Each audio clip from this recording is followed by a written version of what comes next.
대체주택에 살다가 다시 다른 친척집으로 이사를 가서 거주를 했습니다. 이 경우에 안녕하세요. 종도전선연구소 이영길입니다. 원래 이번 시간에 신탁 계속 이어갈 텐데요. 너무 지루한 것 같고 또 마침 조세심판원에서 국세청의 결정을 번복해서 납세자에게 유리한 결정을 내려준 게 있습니다. 그래서 그것도 볼 겸해서 오늘은 1세대 1주택에 대해서 강의를 좀 하려고 해요. 이번 강의만 좀 들어놓으시면 어디 가더라도 1세대 1주택에 대해서 쫙 이렇게 설명할 수 있을 겁니다. 그리고 제가 요즘 바빴는데요.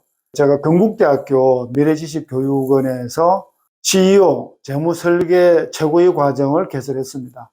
사실 15분짜리 동영상 몇 개로 그 복잡하고 난해한 세무 정보를 다 어떻게 전달할 수 있겠습니까? 그래서 주변에 있는 분들이 관심 있어 하는 분들께서 강의를 한번 듣고 그 강사진들과 계속 연락을 취하고 하면 좋지 않겠냐. 그래서 좋다. 이렇게 해서 이제 시작이 된 거고요. 건국대학교 미래지식교육원 전문교육 과정으로 들어가시면 커리큘럼, 강사진, 또 강의 내용, 일정이 다 나와 있습니다. 등록도 그 인터넷으로 바로 할 수 있고요. 저희 유튜버 방송 커뮤니티에도 올려놓았으니까 참조하시고 주변에 좀 아는 분들 소개 좀 해주시고 부탁드리겠습니다. 3월 29일까지가 이제 등록 마감이고요. 4월 5일부터 6월 달까지 총 13주간 강의가 진행될 겁니다. 오늘 1세대 1주택에 대해서는요, 우선 1세대가 뭔지부터 한번 볼게요. 1세대이면서 주택은 하나만 가져야 되는 겁니다. 예. 1세대가 뭔가요? 우리 세대는요, 본인 거주자와 배우자가 이렇게 합쳐져서 하나의 세대가 구성되는 겁니다. 즉, 거주자 플러스 배우자. 가장 기본적인 1세대가 되는 거예요. 결혼해야 되는 거죠. 이분들하고 이 거주자든 배우자든 각 직계 존비 속 위에 장인 장모님, 그죠? 시댁의 어머님, 그다음 또 아버지, 아들, 딸 다 되는 거죠. 직계 존비 속의 배우자까지입니다. 며느리도 되고 사위도 되고 다 되는 거예요. 이 거주자 또는 배우자의 형제 자매, 처남, 매부 다 되는 거죠. 요 밑에 있는 이분들은 1세대가 될 수 있는 자격이 있지만 여기 이분들은 플러스 생계를 같이 해야 됩니다. 이분들과 이 위에 있는 거주자 배우자들과 생계를 같이 하게 되면 이게 하나의 1세대가 됩니다. 만일에 생계를 같이 하는 이 밑에가 없으면 거주자와 배우자만 1세대가 되는 거예요. 그러면 그럼 결혼 안 한 사람은 1세대가 안 되느냐? 됩니다. 이렇게 만 30세 이상인 경우 단독세대가 인정됩니다. 단독세대. 만일에 거주자 배우자 있는 상태에서 딸이 있으면 딸이 만 30세가 넘었어요. 그 딸이 집을 살려고 한다. 그러면 딸은 무조건 세대분리 해야죠. 세대분리 해야 1세대 1주택이 이 혜택을 받을 수 있잖아요. 여기는 여기대로, 딸은 딸대로. 그 다음에 이제 혼인을 했는데 이혼을 한 경우 있잖아요. 이혼한 경우 또는 배우자가 사망한 경우, 이런 경우에도 나머지 가족들이 단독 세대를 역시 구성할 수가 있고요. 미성년자니까 안 된다는 거죠. 그럼 미성 너무 억울하지 않냐? 소년, 소녀 가장이 있죠. 부득이한 경우에는 역시 단독 세대를 인정을 해 줍니다. 거주자, 배우자, 여기에서 조심원에서 어떤 결정이 이번에 내렸냐 한번 볼까요? 청구인이 여성이었어요. 배우자 남편하고 같이 자기가 아버지 돌아가시면서 아파트 상속을 받았는데 그 어머니 혼자 살고 계셨어요. 근데 그 여성이 자기 혼자 상속을 받은 상태였는데 아버님이 돌아가시고 난 이후에 아버님의 친생자라고 한 사람이 나타나서 막 소송을 걸고 스트레스를 많이 줬나 봐요. 그래서 이 거주자의 모친이 막 정신적으로 굉장히 힘들어했다고 그래요. 그래서 그 모친을 봉양하려고 배우자하고 같이 아버님한테 이어받은 상속받은 아파트로 들어가서 합가를 하게 돼요. 합가를 했는데 합가를 했으니까 이제 직계 존속하고 거주자하고 배우자가 3명이 다 하나의 세대가 됐잖아요. 세대가 되어 있던 중에 배우자, 그러니까 사위분이 이 청구인의 어머님하고 굉장히 크게 다툰 거예요. 그러니까 장모님하고 사위하고 싸운 거지. 그래서 그게 계속되다 보니까 못 견디고 이 사위분이 세대 분리를 합니다. 밖으로 나왔어요. 대체주택에 살다가 다시 다른 친척 집으로 이사를 가서 거주를 했습니다. 이 경우에 이 거주자인 경우에는 처음부터서 이 배우자가 나가 사는 바람에 이 요건이 1세대 1주택이 안 되는구나 포기를 하고 일반적인 부동산으로 해서 받는 것이 장특공 있잖아요. 장기보유 특별공제 8%만 받고 끝냈습니다. 끝내고 나서 이제 이렇게 보니까 이게 좀 억울하단 말이에요. 또 누군가가 부부싸움 한 경우에 1세대 1주택 인정 받는 게 있을 수 있다는 정보를 듣고 전문가 의뢰를 하죠. 그래서 배우자 입장에서 너무 억울하다. 1세대 1주택이 해당되니까 이걸 다시 계산해줘라. 만일 1세대 1주택이 되면 이게 사실 고가주택이었어요. 그래서 가지고 있던 아파트가 12억 넘어가면 고가주택 되잖아요. 넘어가니까 해달라. 장특공에서 24% 공제를 받은 케이스입니다. 경정 청구를 했는데 구세청에서는 부득이한 사정, 학업, 질병, 취업 이런 거에 의해서 별도로 사는 걸 인정할 수 있지만 부부싸움으로 해가지고선 별거한 경우는 인정할 수 없다라는 게 구세청 입장이었는데 이번 조지심판원에서 어쩔 수 없이 배우자하고 부부싸움을 다투어가지고 이분은 이제 장모님하고도 싸웠지만 그로 인해서 이 거주자하고도 다투었어요. 세대 간에 심한 갈등되는 건 마찬가지죠. 그래서 그 싸움으로 해서 나온 거기 때문에 결국 1세대 1주택이라는 것이 주택의 투기를 막는 것이 첫 번째 그 취지가 있기 때문에 이런 경우에도 부득이한 사정에 해당된다. 따라서 1세대 1주택의 혜택을 받을 수 있다라는 것이 조지심판원의 결정입니다. 혹시 주변에 이런 부부싸움으로 해서 1세대 1주택 혜택을 못 받은 분들에 대해서는 이 정보를 알려주시기 바랍니다. 1세대 1주택인 경우에는 어떤 혜택이 있냐 그러면 첫 번째 비과세 혜택이 있습니다. 그죠? 이렇게 이제 이런 사정이 나왔으니까 요건을 한번 다 따져보자고요. 양도소득에 대한 비과세가 되는데요. 여기에서는 요건이 첫 번째 그냥 1세대 1주택만 되어서 되는 게 아니라 1세대 1주택인 상태에서 2년 이상을 보유를 해야 됩니다. 이 2년 이상 보유하는 것은 부동산 등기부등본, 부동산 등기상 정부증명서 거기에 보면 확인할 수가 있습니다. 1세대 1주택에서 2년 이상만 되면 비과세가 되는데 다른 요건 하나 더 있습니다. 만일에 이 주택이 조정대상지역, 수도권 정비계획법상 수도권 가밀억제권역 이런 데는 거의 다 조정대상지역으로 지정이 되어 있습니다. 조정대상지역 내에 있는 주택인 경우에는 2년 이상 보유에다가 플러스 2년 이상의 거주를 해야 됩니다. 거주 요건이 추가가 되는 거죠. 그러니까 조정대상 지역 내에 있으면 2년 이상 거주 요건도 여기에 추가가 된다는 거죠. 이랬을 경우에 되면 비과세가 된다는 겁니다. 세 번째는요, 고가주택은 해당이 안 됩니다. 고가주택이 원래 9억이었는데 지금 12억으로 바뀌었습니다. 12억. 양도시 실지 거래가액. 실제 거래가액이 12억 원 초과. 12억 원까지는 비과세 되는 거예요. 초과인 경우에는 고가주택으로 봐서 1세대 주택에서 비과세가 안 된다는 거예요. 이렇게 세 가지. 이 정도 해두면 여기에 해당이 안 되면은 1세대 주택으로서 비과세가 될 수 있습니다. 아까 말씀드린 사례에서 거주자, 배우자, 직계 존속이 한 분 계셨는데 이 세 사람이 다 생계를 같이 하고 있기 때문에 세 사람 다 1세대란 말이에요. 그럼 이 세 분 다 같이 거주 요건이 해당돼야 돼요. 같이. 요 2년 이상 보유했을 경우에는 거주자, 상속받은 거주자가 보유했다 하더라도 그동안에 이 두 분은 주택이 없어야 된다는 거죠. 그런 이야기예요. 1세대 1주택이라는 것은.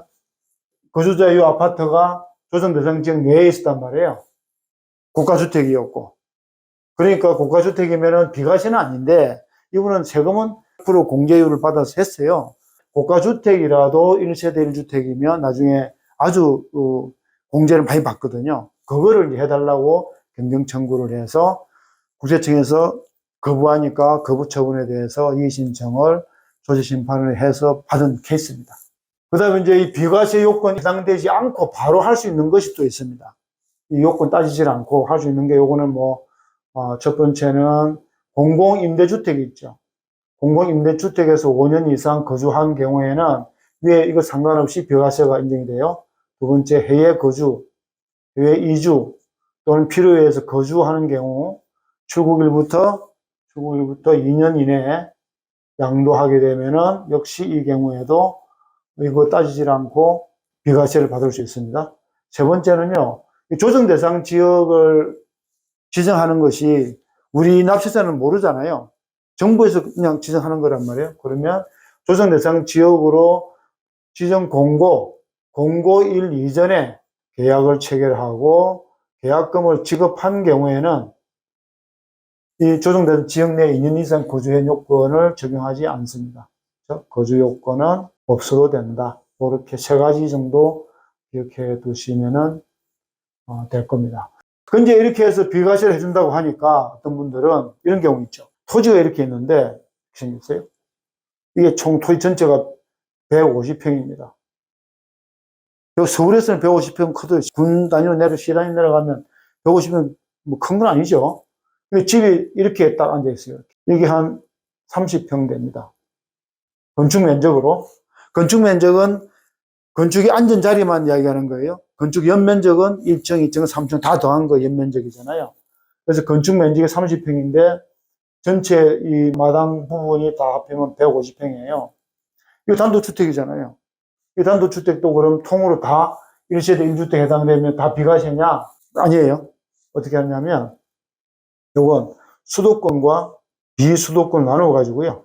수도권에서는 서울, 인천, 경기를 말하는 거잖아요. 수도권 내에서 주거지역, 상업지역, 공업지역 내에 있어서는 건축 면적의 3배입니다.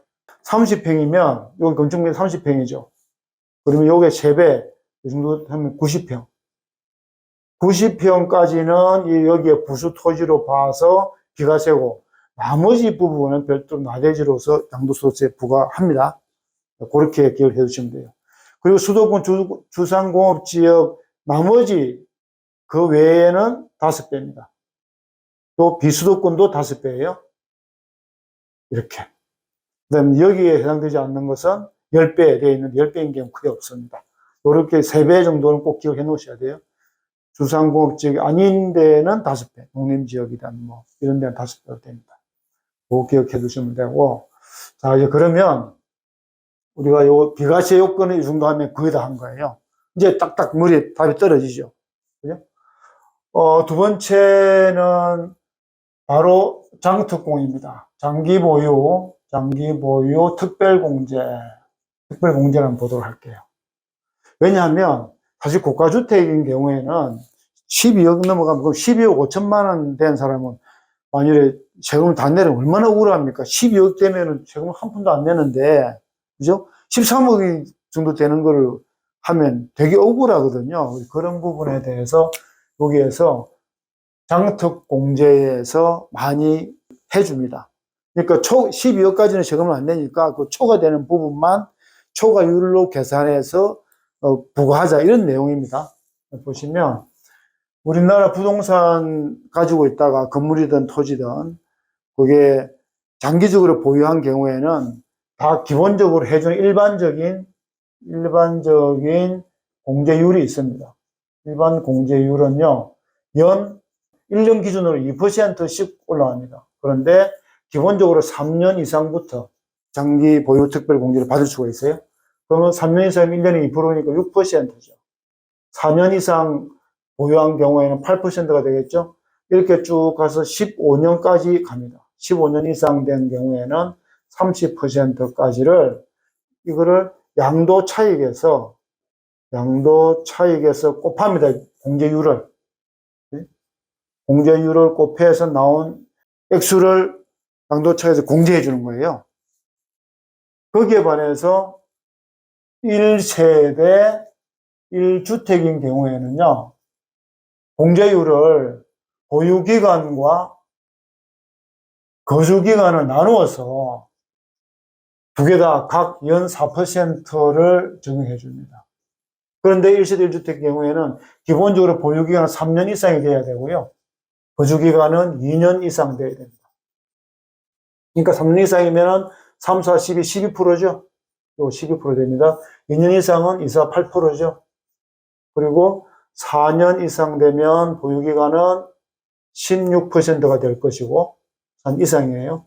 여기에 3년 이상이면 12%가 되겠죠. 이렇게 쭉쭉 내려와서 10년 이상인 경우에는 40%가 되겠죠. 그래서 마찬가지로 10년 이상인 경우에는 40%가 됩니다. 이렇게. 이 두 개를 플러스 하는 거예요. 예를 들자면 이거죠. 자, 10억에 샀는데, 10억 취득했어요. 10년 전에. 근데 넘길 때 30억에 넘겼어요. 그리고 거주기간도 10년, 보유기간도 10년이에요. 이런 경우 사실 30억에 넘겨서 12억 넘어야 고가주택이죠. 고가주택입니다. 고가주택은 계산을 별도로 하는 게 또 따로 있습니다. 여기다가 어떻게 하느냐면 20억이 지금 양도 차익이 발생했잖아요. 20억으로 보질 않고 20억에다가 곱하기 양도가액이 30이니까 30분의 30 마이너스 고가주택 기준 12억을 빼주는 거예요. 그렇게 하면 30분의 18 되잖아요. 30분의 18이면 60%인데 0.6 나오죠. 그러면 20을 곱하면 총 해서 0.6이니까 12억을 양도 차익으로 보는 거예요. 이렇게. 이 양도 차익이 12억이니까 12억을 가지고 장기보유 특별공제를 또 계산하는 거란 말이에요. 장기보유 특별공제를 해보면 40%죠. 80%잖아요. 그럼 12억에 대해서 장특공 12억에다가 곱하기 80%죠. 그죠? 0.8로 하는 거예요. 그럼 0.8로 하면 이게 이제 장기보유 특별공제액이 되잖아요. 여기에서 여기 장기보유 특별공제를 해가지고서 나온 요걸 80%에다가 또 30분의 이 초과율 0.6을 또 곱합니다. 이게 장기보유 특별공제액이 되는 거예요. 원래는 양도차익에다가 이거 80%만 하면 되잖아요. 끝났는데 이 장기보유 특별공제액은 위에서 이렇게 할인을 해줬으니까 여기 밑에 마찬가지로 곱해주는 거예요. 그러면 9억 6천에다가 60%면은 5억 7,600. 이게 바로 장특공제액이에요. 고가주택이니까 10억이 양도차익이 됐잖아요. 12억 마이너스 5.76억 하면 얼마인가요? 6억 2,400. 이게 가표기준이 되는 거예요. 그러니까 10억에서 원래 30억에 팔았으면 차익이 20억이니까 20억에 대해 세금 때문에 세금 엄청 나올 것 아니에요. 그래서 12억까지는 비과세니까 그걸 감안해서 이렇게 조정을 해주는 거예요. 그러면 20억이 양도차익이 아니고 실제 가표 양도소득 기준액은 6억 2,400만 원 나오는 거예요. 6억 2,400. 이렇게 하면 좋죠. 그래서 오늘 설명을 이 장기 보유 특별 공제까지 강의가 거의 된 것 같습니다. 1주택. 또 제가 이렇게 하다가 보면 이렇게 이제 요 항목, 요 팁을 반드시 말씀드리겠다 해놓고는 하다 보면 또 잊어먹는 경우가 있더라고요. 그래서 그런 게 있으면 혹시 댓글로 또 남겨주시면 답을 드릴 거고요. 오늘 여기까지 하고, 말 나온 김에 저희 또 건대 미래지식 교육원 CEO 재무설계 최고의 과정도 관심 가져주시길 부탁드리겠습니다. 네, 또 도움이 되셨다면 구독과 좋아요 부탁드릴게요. 오늘 여기까지 하겠습니다. 감사합니다.